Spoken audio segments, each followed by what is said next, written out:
29 जुलाई 2019 को पूजा सिंह डे नाम की 32 साल की महिला कोलकाता से बेंगलोर के लिए फ्लाइट पकड़ती है। बेंगलोर पर लैंड करने के बाद इसने ऑनलाइन टैक्सी पहले से ही बुक की हुई थी जो एयरपोर्ट के बाहर इसे मिल जाती है। वो टैक्सी इसे एयरपोर्ट से इसके होटल तक छोड़ देती है। दरअसल ये जो प्रिया सिंह डे नाम की लड़की होती है ये पहले मॉडलिंग किया करती थी, लेकिन फिर इसकी शादी हो जाती है। शादी के बाद ये कोलकाता में ही अपने पति के साथ रहा करती थी और इसका इवेंट मैनेजमेंट का काम था और इसी काम के चलते 29 जुलाई 2019 को ये कोलकाता से बेंगलोर आई थी। अब जिस वक्त ये एयरपोर्ट से अपने होटल की तरफ टैक्सी में बैठकर जा रही थी तो ये टैक्सी वाले से बात करती है। इसे टैक्सी वाले का नेचर अच्छा लगता है तो ये इसे कहती है कि 31 तारीख को यानी कि 2 दिन के बाद इसे वापस होटल से एयरपोर्ट जाना है क्योंकि इसकी कोलकाता के लिए फ्लाइट है तो तुम मुझे ड्रॉप कर देना। अब अक्सर क्या होता है जो ऑनलाइन टैक्सी आप बुक करते हैं अगर उस ड्राइवर से आप ऑफलाइन डील कर लेते हैं तो ड्राइवर को ज्यादा बेनिफिट होता है और पूजा सिंह डे ने इस टैक्सी ड्राइवर के साथ ये ऑफलाइन डील करी थी 1200 रुपए में। अब दिन आ जाता है 31 जुलाई 2019 का। होटल से निकलने से पहले पूजा सिंह डे अपने पति को कोलकाता में कॉल करती है और उसे कहती है कि वो होटल से निकल रही है और दोपहर तक वो वापस कोलकाता पहुंच जाएगी। उसके बाद टैक्सी आ जाती है और टैक्सी में बैठकर पूजा सिंह डे अपने होटल से निकल जाती है। अब 31 जुलाई 2019 की दोपहर तक पूजा सिंह डे को कोलकाता पहुंच जाना चाहिए था, लेकिन शाम हो जाती है, शाम से रात हो जाती है। पूजा सिंह डे अपने घर नहीं पहुंचती है। उसका पति लगातार उसके दोनों मोबाइल पर कॉल कर रहा था लेकिन दोनों ही मोबाइल स्विच ऑफ बता रहे थे और ये कहीं ना कहीं कुछ अनहोनी की तरफ आशंका जता रहा था। अब पूजा सिंह डे का जो पति होता है वो पूजा सिंह के जितने भी फ्रेंड्स होते हैं, उसके साथ काम करने वाले लोग होते हैं, उन सभी से कॉल करके पूजा के बारे में पूछता है लेकिन किसी को भी पूजा के बारे में कुछ भी मालूम नहीं था। इसी के चलते पूजा का हस्बैंड डिसाइड करता है कि उसकी मिसिंग रिपोर्ट फाइल करेगा। वो घर से पुलिस स्टेशन के लिए निकल ही रहा था कि तभी उसके मोबाइल पर पूजा सिंह के नंबर से एक टेक्स्ट आता है जिसमें लिखा हुआ था I am in Hyderabad, some emergency, need cash. यानी कि पूजा अपने पति से कह रही थी कि मैं हैदराबाद में हूं और मुझे पैसों की आवश्यकता है। उसके बाद एक दूसरा मैसेज आता है जिसमें कहा जाता है I need 5 lakh rupees right now, यानी कि मुझे अभी 5 लाख रुपए की आवश्यकता है। अब यहां तक देखने में सारी चीजें नॉर्मल लग रही है कि पूजा शायद किसी काम से हैदराबाद गई हो, उसे पैसे की आवश्यकता पड़ी हो, लेकिन पूजा का पति नोटिस करता है कि ये मैसेज भेजने वाली पूजा नहीं बल्कि कोई और है, क्योंकि पूजा सिंह की जो इंग्लिश है वो काफी अच्छी थी और ये जो टेक्स्ट मैसेज आया था इसमें काफी स्पेलिंग मिस्टेक दिखाई दे रही थी, यानी कि किसी की टूटी फूटी इंग्लिश में ये मैसेज किया गया था, जिससे पूजा सिंह का हस्बैंड समझ जाता है कि पूजा सिंह नहीं बल्कि इस मोबाइल पर कोई और है। और ये बात जानते ही वो नजदीकी पुलिस स्टेशन में जाता है और कोलकाता पुलिस को इस बात की सूचना देता है, सारी बातें पुलिस को बता देता है। अब कायदे से तो पुलिस को इसमें एक्शन लेना चाहिए था, उन्हें बेंगलोर पुलिस से संपर्क करना चाहिए था, पूजा की डिटेल साझा करके उसकी छानबीन होनी चाहिए थी, लेकिन कोलकाता पुलिस ऐसा नहीं करती है। वो रिपोर्ट फाइल कर लेते हैं और कहते हैं कि आप घर जाइए, आपकी बीवी जल्दी ही वापस आ जाएगी। कोलकाता पुलिस को लग रहा था कि पूजा सिंह पढ़ी लिखी होशियार लड़की है, कहीं चली गई होगी और काम खत्म होने के बाद वापस घर आ जाएगी। अब इधर कोलकाता पुलिस तो इस केस पर कोई एक्शन नहीं ले रही थी, लेकिन उधर बेंगलोर एयरपोर्ट के पास अगले दिन यानी कि 1 अगस्त 2019 को एक व्यक्ति देखता है कि एक महिला औंधे मुंह पड़ी हुई है और बेसुध अवस्था में है। नजदीक जाकर जब वो लोग चेक करते हैं तो वो पाते हैं कि वो महिला की मृत्यु हो चुकी है। उसके चेहरे को किसी भारी चीज से कुचला गया था, उसका चेहरा भी पहचान में नहीं आ रहा था। और ये जो महिला की डेड बॉडी मिली थी ये बेंगलोर एयरपोर्ट से कुछ 1 से 1.5 किलोमीटर दूरी पर मिली थी। ये लोग पुलिस को बुला लेते हैं, पुलिस आ जाती है, उस लड़की की पॉकेट वगैरह चेक की जाती है तो उसके पास से कोई भी आईडी नहीं मिलती है, कोई मोबाइल नहीं मिलता है और उसका चेहरा इतनी बुरी तरह से कुचला हुआ था कि वो पहचान में भी नहीं आ रही थी। पुलिस बॉडी को पोस्टमार्टम के लिए भेज देती है और सबसे पहले पुलिस आसपास के थानों में मिसिंग रिपोर्ट की जांच करना शुरू कर देती है, क्योंकि पिछले 24 से 48 घंटों में अगर किसी की बेटी, बहन या बीवी गायब हुई होगी तो उसने मिसिंग रिपोर्ट फाइल जरूर की होगी। लेकिन यहाँ पर बेंगलोर पुलिस को ऐसा कोई भी डाटा नहीं मिलता है, ऐसी किसी भी लड़की या महिला की मिसिंग रिपोर्ट पुलिस को नहीं मिलती है। अब पुलिस उस बॉडी का पोस्टमार्टम करा लेती है। पोस्टमार्टम में पाया जाता है कि इसकी मृत्यु 24 से 48 घंटे के बीच में हुई है। इसके शरीर पर 22 बार चाकू से हमला करके इसके चेहरे को भारी पत्थर से कुचला गया था ताकि इसकी शिनाख्त ना हो सके।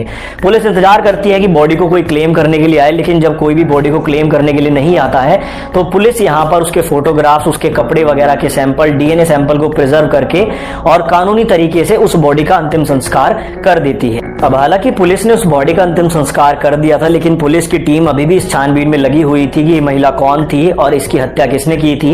इसी के चलते पुलिस नोटिस करती है कि इस महिला ने जो कपड़े पहने हुए थे वो ब्रांडेड शोरूम से लिए गए थे। उसी के सीरियल नंबर के आधार पर पुलिस बेंगलोर में उस शोरूम में एंटर करती है और वहां वो सीरियल नंबर दिखा के चेक कराती है कि ये ड्रेस कहां से खरीदी गई थी। अब बड़े बड़े शोरूम में क्या होता है, जब आप कोई ड्रेस वगैरह खरीदते हैं तो उसकी पूरी डिटेल फीड हो जाती है। अब इस शोरूम में उस कपड़े का जो सीरियल नंबर होता है, यानी कि उस डेड बॉडी के कपड़ों पर जो सीरियल नंबर होता है उसको अपने डाटा में फीड करती है। तो मालूम चलता है कि ये ड्रेस बेंगलोर से नहीं बल्कि कोलकाता से खरीदी गई थी। कोलकाता के शोरूम का एड्रेस पुलिस ले लेती है और बेंगलोर पुलिस कोलकाता पहुंच जाती है छानबीन करने के लिए। वो उसी शोरूम में जाते हैं, उस सीरियल नंबर को मैच करा के पता चलता है कि यह ड्रेस किसी महिला ने खरीदी थी और उस महिला की जो डिटेल्स है वो पुलिस ले लेती है। उसके बाद पुलिस उस शोरूम के आसपास के जितने थाने होते हैं वहां की मिसिंग रिपोर्ट जब चेक करती है तो पुलिस को मिलता है कि पिछले कुछ दिनों के अंदर वहां पर कुछ मिसिंग रिपोर्ट फाइल की गई थी और उसमें एक मिसिंग रिपोर्ट मैच कर रही थी जो पूजा सिंह डे के पति ने की थी। अब इस मिसिंग रिपोर्ट डाटा के आधार पर और शोरूम से मिली डिटेल्स के आधार पर पुलिस पूजा सिंह डे के परिवार तक पहुंच जाती है। उस डेड बॉडी के फोटोग्राफ्स, उनके कपड़ों के फोटोग्राफ जब पूजा सिंह डे के हस्बैंड और फैमिली को दिखाए जाते हैं तो वो उसको पहचान लेते हैं और ये कहते हैं कि कोई और नहीं बल्कि पूजा सिंह डे ही है। यानी कि अगर कोलकाता पुलिस सही टाइम पर एक्शन लेती और बेंगलोर पुलिस से संपर्क करती तो हो सकता है इसके बारे में पहले ही मालूम चल जाता, लेकिन बेंगलोर पुलिस ने जो यहां पर कार्रवाई की उसके कारण बॉडी की शिनाख्त हो पाई। अब पूजा सिंह डे का हस्बैंड पुलिस को सारी बात बताता है कि पूजा 29 जुलाई 2019 को कोलकाता से बेंगलोर गई थी और उसके बाद उसे 31 तारीख को वापस आना था, लेकिन वो वापस नहीं आई।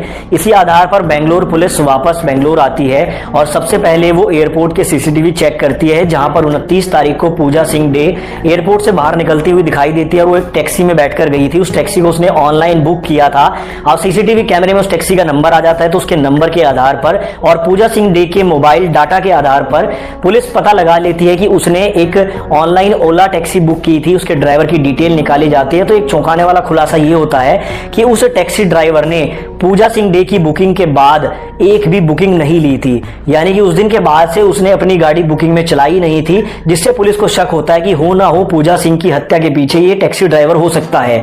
पुलिस उसके मोबाइल को ट्रैक करती है और जल्दी इस टैक्सी ड्राइवर को अरेस्ट कर लिया जाता है। इसका नाम HM नागेश था और इसकी उम्र तकरीबन 25 से 26 साल थी। पुलिस इसको अरेस्ट करती है और इससे पूजा सिंह डे के बारे में पूछती है तो ये कहता है कि 29 तारीख को इसने एयरपोर्ट से पूजा को पिक किया था और उसे होटल में जाकर छोड़ दिया था। उसके बाद वो नहीं जानता पूजा सिंह डे कहां गई। अब यहां तक तो इस ड्राइवर की बातें वेरीफाई हो रही थी, लेकिन पुलिस अब उस होटल में जाती है जहां पर पूजा सिंह रुकी हुई थी। उसके सीसीटीवी कैमरे चेक होते हैं तो मालूम चलता है कि 31 जुलाई 2019 की सुबह वो होटल से बाहर निकली थी और फिर से वो इसी टैक्सी में बैठकर होटल से गई थी, जबकि ये ड्राइवर इस बात को मना कर रहा था कि 31 तारीख को इसने पूजा को पिक किया था। यहीं पर पुलिस को डाउट होता है। पुलिस सख्ती से जब इस ड्राइवर के साथ पूछताछ करती है तो सारी सच्चाई खुल के सामने आ जाती है। अब ये HM नागेश नाम का जो टैक्सी ड्राइवर होता है ये पुलिस को बताता है कि 29 जुलाई 2019 को इसे ऑनलाइन बुकिंग मिली थी, जिसमें पूजा सिंह डे की टैक्सी में एयरपोर्ट से बैठी थी और होटल रूम तक इसे छोड़ना था। इसी दौरान ये नोटिस करता है कि पूजा के पास दो मोबाइल है। उसके पास एक एप्पल का मोबाइल था, दूसरा सैमसंग का मोबाइल था।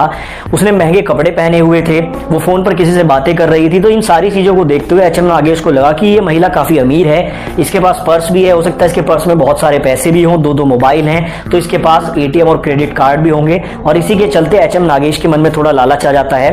अब इसी दौरान जो पूजा डे होती है वो HM नागेश से कहते हैं कि 31 तारीख को उसे फिर से होटल से वापस एयरपोर्ट जाना है और उसके लिए वो उसे लेने आ जाए। इसकी बुकिंग वो ऑनलाइन नहीं करेगी, ऑफलाइन ही पेमेंट कर देगी। अब यहाँ पर HM नागेश के मन में ख्याल आता है कि क्योंकि ये बुकिंग ऑनलाइन नहीं हुई थी वापस जाने की तो इसका कोई रिकॉर्ड नहीं था और यहीं पर ये HM नागेश जो होता है ये पूजा सिंह डे को लूटने का प्रोग्राम बना लेता है। 31 जुलाई 2019 को ये पूजा सिंह को अपनी टैक्सी में बिठाता है, लेकिन इस बार इसने गाड़ी में पहले से एक चाकू रखा हुआ था। कुछ दूरी पर जाने के बाद ये उसे एक सुनसान इलाके में ले जाता है और चाकू की नोक पर उसके साथ लूटपाट करने की कोशिश करता है। इसके दोनों मोबाइल छीन लेता है, उसके क्रेडिट कार्ड और ATM कार्ड छीन लेता है। इसे उम्मीद थी कि उसके पर्स में इसे मोटा कैश मिलेगा, लेकिन यहां पर HM नागेश के हाथ सफलता नहीं लगती है, क्योंकि पूजा सिंह डे के पास कैश के रूप में केवल 500 रुपए ही मिलते हैं। और जब ये 500 रुपए एचएम नागेश देखता है तो वो भड़क जाता है, क्योंकि उसे उम्मीद थी कि इस लूटपाट में उसे लाखों रुपए मिलेंगे, जिसके चलते अब वो पूजा सिंह के साथ मारपीट करना शुरू कर देता है। पूजा अपने आप को बचाने की कोशिश कर रही थी, वो बार बार कह रही थी कि पुलिस में तुम्हारी रिपोर्ट करेगी, तुम्हें जेल हो जाएगी। इसी से एचएम नागेश डर जाता है और अब वो पूजा सिंह डे की हत्या करने का प्लान बना लेता है। ये तकरीबन 22 बार चाकू से उसके ऊपर हमला करता है। हमला करने के बाद ये उसे एयरपोर्ट से 1.5 किलोमीटर दूर एक सुनसान इलाके में ले जाता है और एक बड़े पत्थर से बार बार उसके चेहरे पर हमला कर उसका पूरा चेहरा बिगाड़ देता है। उसके बाद ये उसके दोनों मोबाइल ले लेता है, उसका एटीएम और उसके जो क्रेडिट कार्ड है वो सब ले लेता है। जिसके बाद इसने पूजा के हस्बैंड को टेक्स्ट किया था कि मैं हैदराबाद में हूं और मुझे 5 लाख रुपए की आवश्यकता है। इसे लग रहा था कि पति अकाउंट में पैसे भेजेगा तो ये एटीएम से निकाल लेगा, क्योंकि पूजा सिंह डे के एटीएम में भी ज्यादा पैसे नहीं थे। तो इस कारण यहां पर लालच में आकर एचएम नागेश ने पूजा सिंह डे की हत्या कर दी, उसकी डेड बॉडी को एयरपोर्ट से 1 किलोमीटर दूर फेंक दिया और उसके बाद ये फरार हो गया। इसने कोई भी बुकिंग नहीं ली।